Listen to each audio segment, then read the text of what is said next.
Багато людей питають за золоті люстри, тому показую вам ще одну модельку з преміум акрила. Чому він преміум?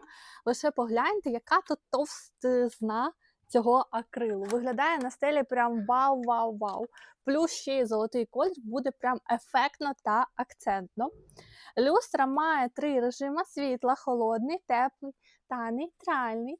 Також люстра йде на пульті, можна керувати її за допомогою вмикача. Саме ця модель без підсвітки. Якщо вам така до вподоби, для замовлення пишіть нам на Instagram або на Viber.